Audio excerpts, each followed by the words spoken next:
সেখানে এরকম একটা শব্দ কখনো শোভনীয় নয়। মা মেয়েকে খানকি ডাকছে, এটা বলে বারবার আসছে। এটা কিন্তু শেখ হাসিনার সরকারের দেশ নয়, এখন বর্তমান 18 কোটি মানুষের দেশ। সুতরাং 18 কোটি মানুষের দেশে পাঠ্যপুস্তকে কোনো বাজে শব্দ আসবে, এটা আমরা মুসলমানের সন্তান মেনে নিতে পারি না।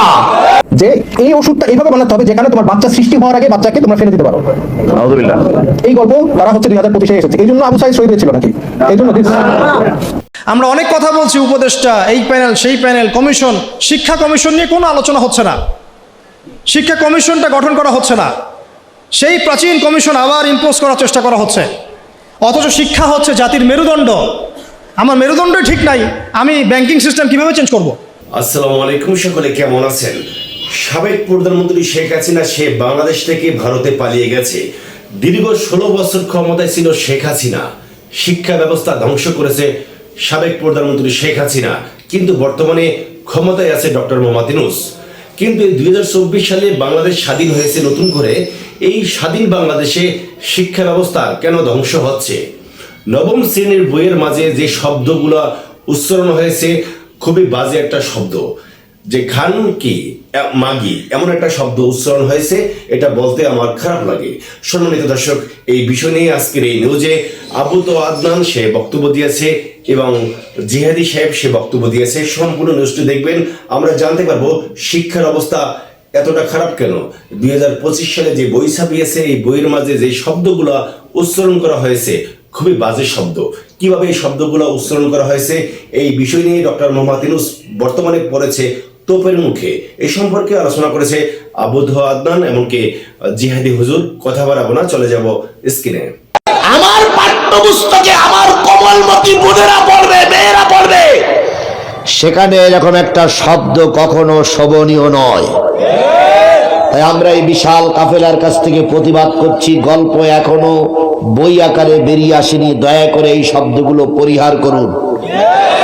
কারণ এটা কিন্তু শেখ হাসিনার সরকারের দেশ নয়, এখন বর্তমান 18 কোটি মানুষের দেশ। সুতরাং 18 কোটি মানুষের দেশে পাঠ্যপুস্তকে কোনো বাজে শব্দ আসবে, এটা আমরা মুসলমানের সন্তান মেনে নিতে পারি না।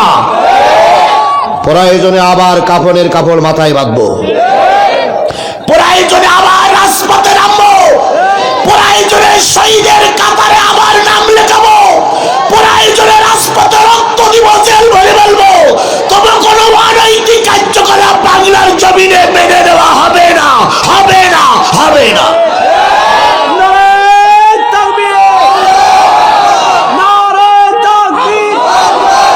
আমার কাছে একটা খবর এসেছে, নবম শ্রেণীর পাঠ্য বইয়ে, ইংরেজি বইয়ে গার্লস মেয়ে নামক একটা গল্প আসতেছে, এখন আসেনি, আসতেছে। ইংরেজি বইতে গল্পটার নাম আছে গার্লস, মানে মেয়ে। সেই মেয়ের এক পর্যায়ে গিয়ে মা বলতেছে, তুই রবিবারে যখন রাস্তায় চলবি তোরে যেন খয়াকার দন্তান্ন কয় দীর্ঘি না বলে। আমি এই নামটা উচ্চারণ করতে আমার খুব কষ্ট হচ্ছে, তাই বাংলায় উচ্চারণ করি কেন, তোর যেন কোনো লোক খয়াকার দন্তান্ন কয়দির কি না বলে। তাহলে এই শব্দটা কি ভালো শব্দ না বাজে শব্দ? জোরে বলেন, এই শব্দটা কি ভালো শব্দ না বাজে শব্দ?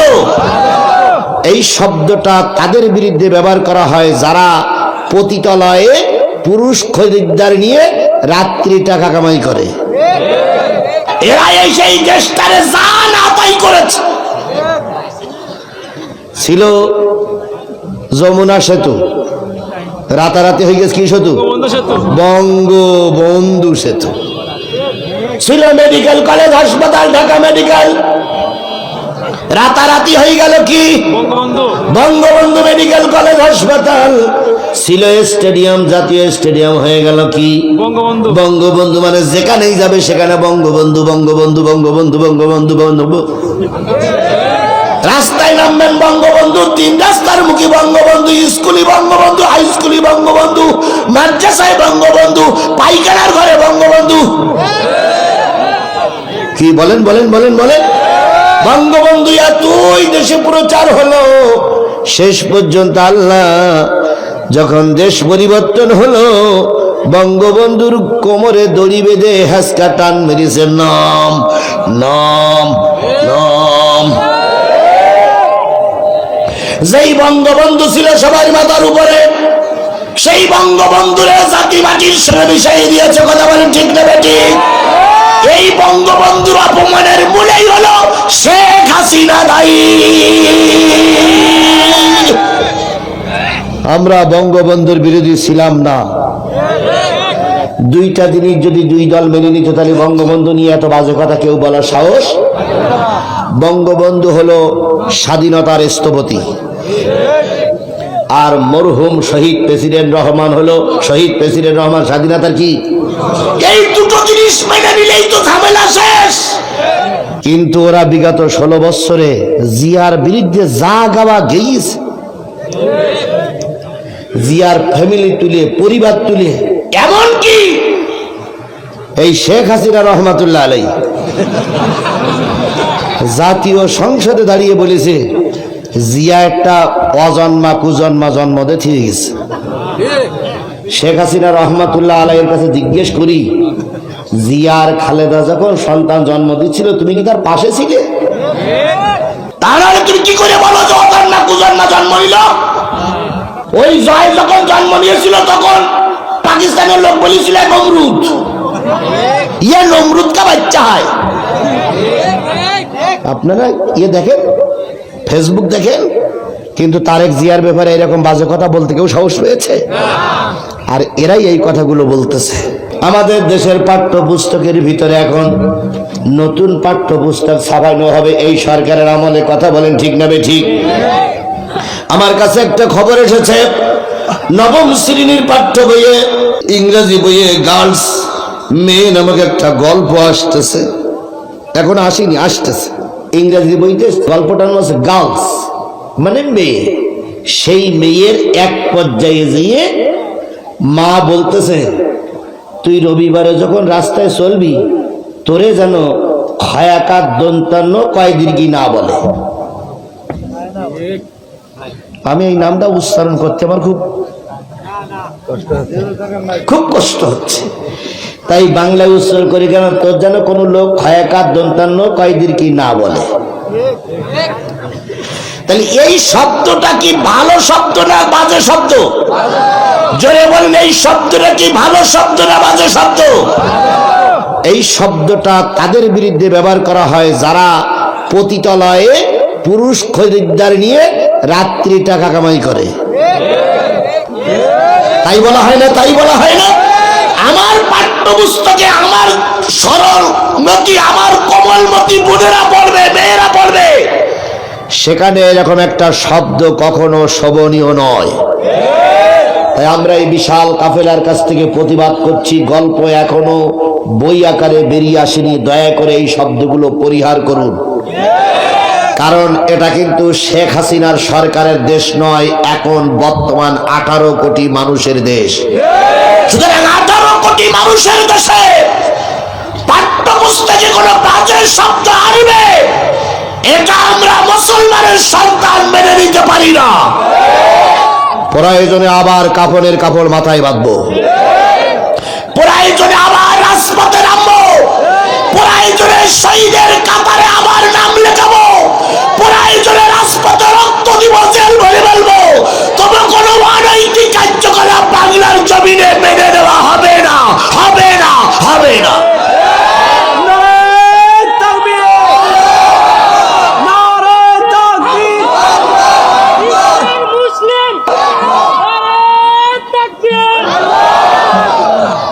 আল্লাহ আমাদের বোঝার তৌফিক দিক। তাহলে যদি 12টার সময় তাহাজ্জুদের নামাজ হতো তাহলে নামাজ পড়া যেত, কারণ ওই সরকার কয়টার সময় তাহাজ্জুদ ঘোষণা করেছিল? ওই সময় 11টার সময় কি বাজাইছিল? 12টা বাজাইছিল। তারপরে জনগণের চাপ যখন আসলো, বাধ্য হয়ে জাগার মাল জাগায়। আসলে জনগণের চাপের কাছে সবাই সোজা। কি কায়দায় বলেছিল? আমরা পালাবো না, আমরা পালানো সবার আগে ওরাই তো পালাই গেছে। এরশাদ অনেক মাইর খেয়েছে, জেল খেটেছে, পালাইছিল? খালেদা জিয়ার নামে মামলা হইলো, জেল হইলো, খালেদা জিয়া পালাইছিল? বাংলাদেশ জামাত ইসলামের শীর্ষস্থানীয় নেতৃবৃন্দ ফাঁসিতে ঝুলল, শিবির নেতারা মাইর খেলো, অনেকের হাত নাই, অনেকের পা নাই, অনেকের চোখ নাই, ময়দান ছেড়ে পালাই চলে গেছে। আর আপনারা মুক্তিযুদ্ধের পক্ষের শক্তি, আপনার বাবা জাতির আব্বা। এখন গোটা ঢাকা শহরে লেখা আছে জাতির পিতা ইব্রাহিম, শেখ মুজিব ঘোড়ার ডিম।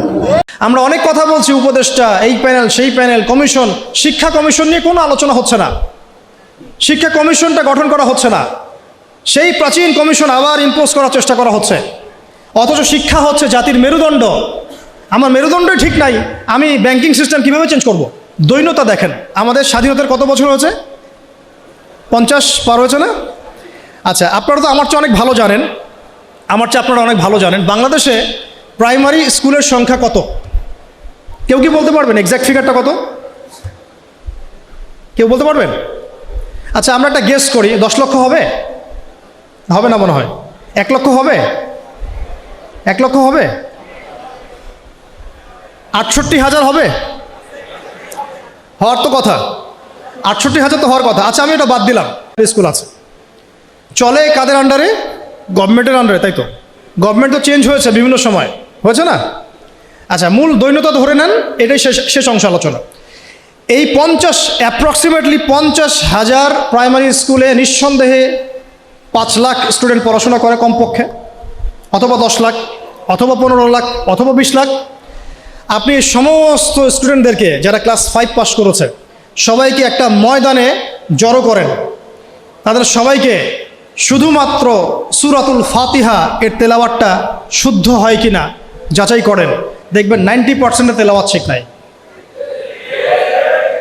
যে 10% তেলাওয়াত ঠিক আছে তারা শিখেছে বাসায় বা কোনো হুজুরের কাছে বা কোনো মক্তবে, নট স্কুলে। এটা আপনার মুসলিম প্রধান দেশের শিক্ষা ব্যবস্থা। I am very sorry to say, এবং আমি ক্রিটিসাইজ করতে চাচ্ছি না, আমি জাস্ট নসিহতমূলকভাবেই বলছি কথাগুলো। কারণ আমরা এই জাতির একটা পার্ট তো অবশ্যই। এই জাতি তো আমাদেরও, এই সমাজ তো আমাদেরও, এই রাষ্ট্র তো আমাদেরও, নাকি আমরা ভেসে আসছি? আপনার ছোট্ট মেয়েটা বা ছেলেটা বা আপনার ভাই বোন যে ক্লাস 5 পাস করেছে প্রাইমারি স্কুলে বা কোনো বেসরকারি স্কুলে বা কোনো ইংলিশ মিডিয়াম স্কুলে, সে আল কোরআন তেলাওয়াত তো দূরে থাক, সূরা ফাতিহা বিশুদ্ধ করে পড়তে পারে না। আর আমরা নিজেদেরকে মুসলিম দাবি করছে, তার মানে আমরা কোরআনকে গুরুত্ব দিই না। সিম্পল। আপনার ওই ক্লাস 5 পাস করা ছেলেটা বাংলা পড়ে, কবিতা পড়ে, ইংরেজি পড়ে, অঙ্ক পড়ে, সবই পড়ে, কোরআন পড়ে না, তার মানে আপনি কোরআনকে গুরুত্ব দেন না। সিম্পল। কোরআন আপনার কাছে 4th সাবজেক্ট, আমার কাছে 4th সাবজেক্ট। মুসলিম প্রধান দেশের শিক্ষা সিস্টেম। আমরা অনেক কথা বলছি, উপদেষ্টা, এই প্যানেল, সেই প্যানেল, কমিশন, শিক্ষা কমিশন নিয়ে কোনো আলোচনা হচ্ছে না। শিক্ষা কমিশনটা গঠন করা হচ্ছে না, সেই প্রাচীন কমিশন আবার ইম্পোজ করার চেষ্টা করা হচ্ছে। অথচ শিক্ষা হচ্ছে জাতির মেরুদণ্ড। আমার মেরুদণ্ডই ঠিক নাই, আমি ব্যাংকিং সিস্টেম কিভাবে চেঞ্জ করব? খালি মদের বোতল চেঞ্জ করলে হবে, নাকি নতুন বোতলে পুরাতন মদ খাওয়াতে চাচ্ছেন? কোনটা? এটাই তো। মদের বোতল চেঞ্জ করলে হবে? আমরা কি নতুন কোনো বোতলে সেই পুরাতন মদ খেতে চাই? এবার আসেন, এই 50,000 প্রতিষ্ঠানের স্টুডেন্টদের কথা বাদ দেন, তাদেরকে যারা পড়ায় সেই সমস্ত শিক্ষকদেরকে একটা জায়গায় বসান। এই সমস্ত শিক্ষকদের কোরআন তেলাওয়াত চেক করেন, এদের 90%, তাদের 90% কোরআন বিশুদ্ধ করে তেলাওয়াত করতে পারে না। তারা আপনার বাচ্চার শিক্ষার দায়িত্ব নিয়েছে। আমার বাচ্চাকে এমন একজন টিচার পড়ায় যে আল্লাহর কিতাব পড়তে পারে না, যে মুসলিম। আমি অমুসলিমদের কথা বলছি না, এখানে কোনো অমুসলিমদের কিনা আলোচনা হচ্ছে না, ঠিক আছে? সরায় দেন। এবার আসেন হাই স্কুল, সংখ্যা কত? দেখবেন লাখ লাখ। হাই স্কুলের সব স্টুডেন্টদেরকে বসান, একজন একজন করে চেক করেন, দেখবেন এদের মধ্যেও মিনিমাম 80% কোরআন তেলাওয়াত করতে পারে না। তার হাই স্কুলে পড়াশোনা করেছে 8 থেকে 10 বছর, 8 থেকে 10 বছর, প্রায় লক্ষ লক্ষ টাকা খরচ করা হয়েছে, সময় দিয়েছে, তারা পরিশ্রম করেছে, পরীক্ষার পর পরীক্ষা, এক সেমিস্টার আরেক সেমিস্টার, এক টার্ম আরেক টার্ম, কোচিং, প্রাইভেট, অ্যাসাইনমেন্ট, এইটা সেইটা, কোরআন তেলাওয়াত করতে পারে না। আর আমরা আইএমএ জাহিলিয়াতকে চেঞ্জ করতে চাচ্ছি, অথচ আমি দেখালাম চেঞ্জটা হয়েছে ইকরা বিসমি রাব্বিকাল্লাযী খলাক দিয়ে। জার্নি এখান থেকে শুরু হয়েছিল। এমন কোনো সাহাবী আপনি খুঁজে পাবেন না যিনি কোরআন তেলাওয়াত করতে পারেন না। এমন কোনো সাহাবী আপনি পাবেন না যিনি কোরআনের অর্থ বুঝেন না। এমন কোনো সাহাবী পাবেন না যিনি কোরআনের আদেশ নিষেধ মানেন না, দাওয়াতের কাজ করেন না। এবার এই হাই স্কুলের সব বাচ্চাদেরকে সরায় দেন, সরায় দিয়ে সব টিচারদেরকে বসান। হাই স্কুলের যারা টিচার তাদের মধ্যে ম্যাক্সিমামই 70% তো হবেই আমার ধারণা যারা কোরআন তেলাওয়াত করতে পারেন না। ইভেন সূরাতুল ফাতিহা আপনাদের শুদ্ধ না, সূরা ফাতিহা শুদ্ধ না। আপনারা লক্ষ লক্ষ স্টুডেন্টের ভবিষ্যৎ বিনির্মাণের দায়িত্ব নিয়ে বসে আছেন, কোরআন তেলাওয়াত করতে পারেন না। আপনি কোরআনকে গুরুত্ব দেন না। ইলমের মূল যে সোর্স, জ্ঞানের মূল যে উৎস, তার সাথে আপনার কোনো তাল্লুক সম্পর্ক নাই, কিন্তু আপনি জাতির শিক্ষক, বেতন পাচ্ছেন, ভাতা পাচ্ছেন, কোনো কোনো ক্ষেত্রে আপনি পেনশন পাচ্ছেন, ইত্যাদি ইত্যাদি। একটু উপরে যাই, এই যে বলেছিলাম শেষে একটু চেপে ধরবো আর কি, এটা চেপে ধরার সময় খুব বেশি হয়ে যাচ্ছে নাকি? প্র্যাকটিক্যাল কিছু কথা, শেষ 5 মিনিট ইনশাল্লাহ। এরপরে আরেকটু উপরে যাই, আপনারা কোন লেভেলে আছেন? অনার্স। অনার্স লেভেলে বাংলাদেশের প্রতিষ্ঠান নিশ্চয়ই 1000-এর কম না, হ্যাঁ? রিনাউন্ড প্রতিষ্ঠান, স্ট্যাবলিশড। তাদের সমস্ত স্টুডেন্টের মধ্যে ছেলে আছে, মেয়ে আছে, সবাইকে একটা মাঠের মধ্যে বসা সবাইকে একজন একজন করে ইন্ডিভিজুয়ালি অনলি সূরা ফাতিহার তেলাওয়াত শোনেন, অনলি সূরা ফাতিহা। আমি কিন্তু আল কোরআনের পুরা অনুবাদের কথাও বলি নাই, তাফসিরের কথাও বলি নাই, অর্থের কথাও বলি নাই, কিছুই বলি নাই। দেখবেন এর মধ্যে মিনিমাম 60%-এর তেলাওয়াত সহি না, করতেই পারে না, দাঁত ভেঙে যাচ্ছে। সে পড়াশোনা করছে 15 থেকে 16 বছর ধরে, আরও বেশি হতে পারে, আরও বেশি হবে। এখানে 10 বছর, এখানে 2, 18, এদিকে 20, 18 থেকে 20। আমরা মুসলিম প্রধান দেশে থাকি, এটা আমাদের শিক্ষা ব্যবস্থার অবস্থা। এবং আমরা আবার মানে চাইও যে আল্লাহর জমিনে দিন কায়েম হোক। আমরাই আবার চাই যে আল্লাহর জমিনে দিনটা কায়েম হোক। আর যে বাকিরা পারে তারা কোথায় শিখেছে? হয় কোনো মাদ্রাসায়, হয় কোনো মক্তবে, অথবা ইন্ডিভিজুয়ালি কোনো ওস্তাদের কাছে। নট অ্যাকাডেমিক্যালি, নট ইনস্টিটিউশনালি, যেখানে সে পড়ে সেখানে সে শিখে নাই। তার সাবজেক্ট এটা নাই, তার সাবজেক্টে 12টা সাবজেক্ট আছে। তার যে একটা সাবজেক্ট নিয়ে অনার্স পড়ে, আপনারও তো 6টা সাবজেক্ট আছে ফ্যাকাল্টিতে, আছে না? ওই সাবজেক্টের মধ্যে কোরআন নাই, তাফসির বলিনি আমি, অর্থও বলি নাই, হিফসও বলি নাই, ভাষাও বলি নাই, কোরআনের সাহিত্যের কথাও বলি নাই, শুধু বলেছি কোরআন তেলাওয়াতটুকু নাই। আপনারা কি দাবি করেন যে আপনারা মুসলিম প্রধান দেশে থাকেন? এটা একটা চরম সেকুলার স্টেট, এটা ইসলামিক স্টেট নয়, এটা একটা চরম রকমের সেকুলার স্টেট, যেখানে নামাজ, রোজা, হজ, জাকাত, তসবিহ, তাহলিলের মধ্যে ইসলামকে সম্বন্ধ করা হয়েছে। শিক্ষা, অর্থনীতি, রাজনীতি, সংস্কৃতি, এগুলো থেকে ইসলামকে মাইনাস করে দেওয়া হয়েছে। এটাই জাতির সবচেয়ে বড় দুঃখ, সবচেয়ে বড় দুর্দশা। আল্লাহ পাক আমাদেরকে বোঝার তৌফিক দান করেন। এবার এই সমস্ত অনার্স পড়ুয়া ভাইদের, বোনদের, টিচারদেরকে আমরা বসাতে চাই একটা জায়গায়। এটা কল্পনা করছি আর কি, আমরা অঙ্ক করি মনে মনে। বসান, একজন একজন করে আপনি চেক করেন। তারা বাংলায় পারদর্শী থাকবে, সাধারণ জ্ঞান তারা জানবে, সাম্প্রতিক বিশ্ব তাদের মুখস্থ থাকবে, তারা কেউ কেউ বিসিএস ক্যাডার হবেন, আরও বড় হতে পারেন। ইংরেজি একদম ফ্লুয়েন্টলি বলে দিবেন, আমি যে লেকচার দিলাম সেটা ইংরেজিতে অনুবাদও করতে পারবেন। এবং রাষ্ট্রীয় বড় বড় দায়িত্বে তারা থাকবেন, বেতন পাবেন, ভাতা পাবেন, বাড়ি গাড়ি পাবেন। বাট আপনারা অন্তত 50% তাদের কোরআন তেলাওয়াত করতে পারেন না। আপনারা লক্ষ লক্ষ তরুণ প্রজন্মের মেরুদণ্ড গড়ার কারিগরের দায়িত্ব নিয়েছেন কোরআন ছাড়াই, কোরআনের সাথে কোনো রকম সম্পর্ক ছাড়াই। হ্যাঁ, ওই বয়সে গিয়ে অনেকে হয়তো চিল্লা দিচ্ছেন, তাবলীগে সময় দিচ্ছেন, বা কোনো মসজিদে যাচ্ছেন, কোনো হুজুরকে ধরছেন, ধরে শিখছেন। তাদের সংখ্যা 0.111%, 0.0011%, খুবই কম। বেশিরভাগ তো বলছেন যে ফ্রি মিক্সিং থাকলে সমস্যা নাই, ক্লাসে এগুলো পড়ানোই যায়, ট্রান্সজেন্ডার এটা কোনো বিষয় না, হ্যাঁ রিবা এটা কোনো বিষয় না, এই যুগে কি ওইসব বিষয় চলে, এগুলো মৌলবাদী বিষয়, ইত্যাদি ইত্যাদি। আপনারা পশ্চিমাদের ভাষায় কথা বলছেন। এবার এই সব সরাই দেন, মাস্টার্সের ভাইদেরকে বসান, সেম অবস্থা, লম্বা করছে না, মাস্টার্সের টিচারদেরকে বসান, সেম অবস্থা। এখন বাইরে আছে আমাদের বেসরকারি ইংলিশ মিডিয়াম প্রতিষ্ঠানগুলো, তাদেরকে বসান, সেম অবস্থা। কিন্তু কোনো কোনো ক্ষেত্রে দেখা যায় তাদের মধ্য থেকে কোরআনের হাফেজ বের হয়েছে। এমনও ইংলিশ মিডিয়াম স্কুল আছে, আমি নিজেও একসময় কাজ করেছি, আমাদের পড়াশোনার ব্যাকগ্রাউন্ড তো এগুলোই ছিল আর কি। ওখানেও দেখতাম অনেক হাফেজ আছে, হচ্ছে, প্রাতিষ্ঠানিকভাবে হচ্ছে অথবা বেসরকারিভাবে হচ্ছে বা ব্যক্তিগত উদ্যোগে হচ্ছে। তো ইংলিশ মিডিয়াম প্রতিষ্ঠানগুলোকে বসান, সেম সেম অবস্থা দেখবেন। অন্যান্য সরকারি কারিকুলামের বাইরে যারা বেসরকারি স্কুল করেছে তাদেরকে বসান, দেখবেন সেম অবস্থা। বেসরকারি স্কুল, বেসরকারি কলেজ, বেসরকারি ইউনিভার্সিটি, সেম অবস্থা। তাদের বড় বড় গর্জিয়াস প্রতিষ্ঠান আছে, বিশাল বিশাল ক্যাম্পাস, বিশাল বিশাল জমি, কোরআন নাই। ইল্লাল কোরআন, কুল্লু সেই মৌজুদ, সব কিছু মৌজুদ আছে, ইল্লাল কোরআন, কোরআন ছাড়া। যেটা আছে এটা এতই কম, এটা আই ওয়াশ শোডাউন করা ছাড়া কিচ্ছু না। এটা আই ওয়াশ করা যে আমি কিছুটা কোরআন পড়াই। আমাদের ওস্তাদ একটা কথা বলেন, আমাদের ওস্তাদের কথা বলছি, ওস্তাদ হচ্ছেন আমাদের বাইতুল মোকাররমের বর্তমান খতিব।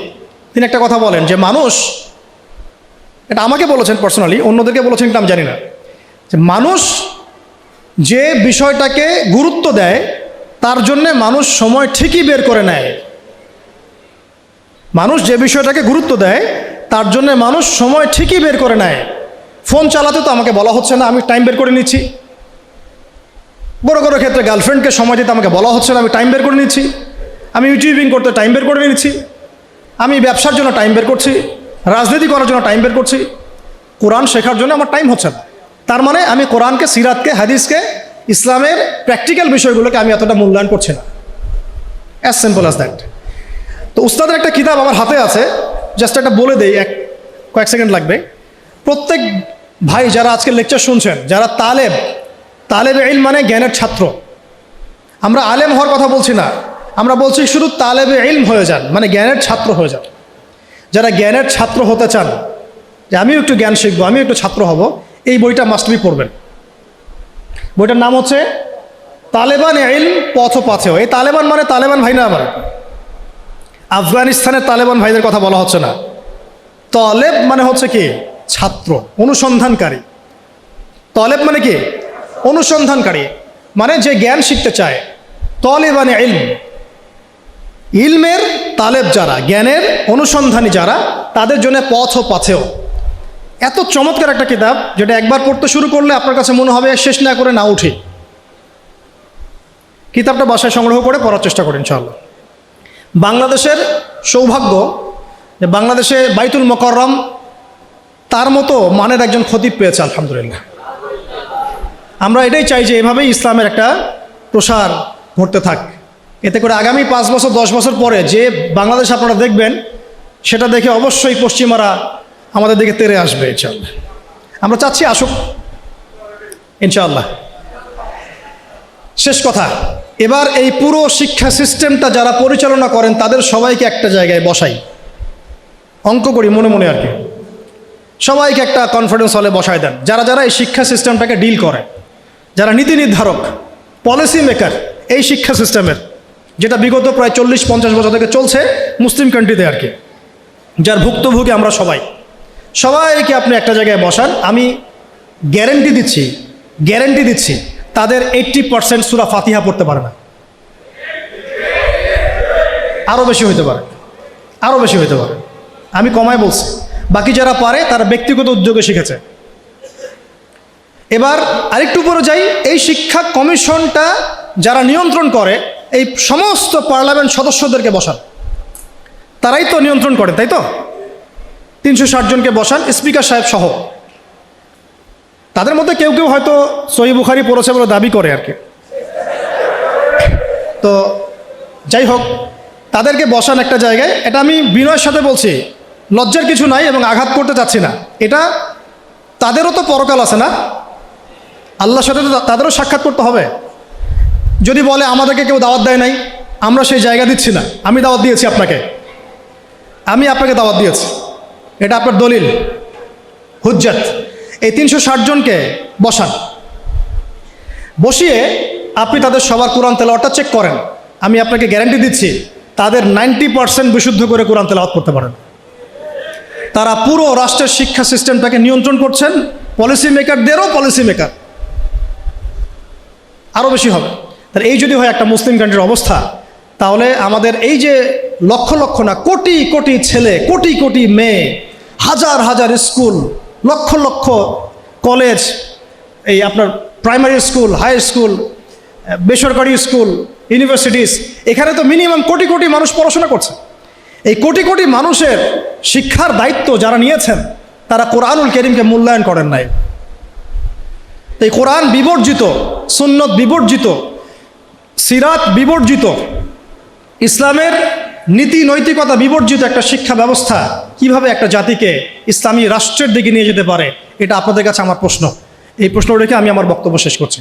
ওয়া আখিরু দাওয়ানা আনিল হামদুলিল্লাহি রাব্বিল আলামিন। সুবহানাকা আল্লাহুম্মা ওয়া বিহামদিকা আশহাদু আল্লা ইলাহা ইল্লা আনতা আস্তাগফিরুকা ওয়া আতুবু ইলাইক। আসসালামু আলাইকুম ওয়া রাহমাতুল্লাহি ওয়া বারাকাতুহু। আমরা শেষে শুধু দোয়া করছি, আপনারা দোয়ায় শরীক হন। আমরা দোয়া করি আল্লাহ পাক যেন আমাদের সবাইকে কোরআনুল কারীমের মৌলিক শিক্ষা অর্জন করার তৌফিক দান করেন। আমাদের মাথার উপরে এমন সব মানুষদেরকে আল্লাহ পাক নিয়ে আসেন যারা কোরআনের শিক্ষাকে মূল্যায়ন করবেন ইনশাআল্লাহ, যারা হাদিসের শিক্ষাকে মূল্যায়ন করবেন, নবীর সিরাতকে মূল্যায়ন করবেন। উপরের লেভেল থেকে এমন শিক্ষা ব্যবস্থা যেন চালু করা হয় যাতে করে প্রাইমারি স্কুল থেকেই আমার সন্তান কোরআনের সাথে সম্পৃক্ত হয় ইনশাআল্লাহ। হাই স্কুলে যেতে যেতে সে যেন কোরআনের হাফেজ হয়ে যায়, অনার্সে যেতে যেতে সে যেন আরবি ভাষা শিখে ফেলে, কোরআনের অর্থ করতে পারে, মাস্টার্সে যেতে যেতে সে যেন হাদিসের কিতাব পড়তে পারে। এবং যখন সে রাষ্ট্রের বড় বড় দায়িত্ব নেবে তখন এই ব্যক্তিগুলো ইনশাআল্লাহ কোরআন এবং হাদিসের মানদণ্ডে দেশকে শাসন করবে ইনশাআল্লাহ। আমরা এমন একটা প্রজন্ম গড়ার স্বপ্ন দেখি, আল্লাহ পাক আমরা সবাইকে এই স্বপ্ন বাস্তবায়ন করার তৌফিক দান করেন। আমিন। আজকের মতো এখানে শেষ করছি, ইনশাআল্লাহ আগামীতে আবার কখনো দেখা হলে আরও বিস্তারিত কথা বলবো ইনশাআল্লাহ। সুবহানাকা আল্লাহুম্মা ওয়া বিহামদিকা আশহাদু আল্লা ইলাহা ইল্লা আনতা আস্তাগফিরুকা ওয়া আতুবু ইলাইক। আসসালামু আলাইকুম ওয়া রাহমাতুল্লাহি ওয়া বারাকাতুহু। আজকের এই নিউজ থেকে দেখতে পেয়েছি জিহাদি সাহেব সে যে বক্তব্য দিয়েছে, শিক্ষার অবস্থা বর্তমানে কেন খারাপ, বিভিন্ন প্রসঙ্গ নিয়ে সে বক্তব্য দিয়েছে। এমনকি আমরা দেখতে পেয়েছি আবু তোয়া আদনান সে বক্তব্য দিয়েছে, তাদের সেই বক্তব্য আমরা সকলেই শুনতে পেয়েছি। সম্মানিত দর্শক, আজকের এই নিউজ থেকে যে তথ্যগুলো পেয়েছেন, নবম শ্রেণীর বইয়ের মাঝে যে শব্দগুলো উচ্চারণ করা হয়েছে, এই বিষয় নিয়ে আপনাদের মতামতকে মেসেজ করে জানাবেন। ভালো থাকবেন। আসসালামু আলাইকুম।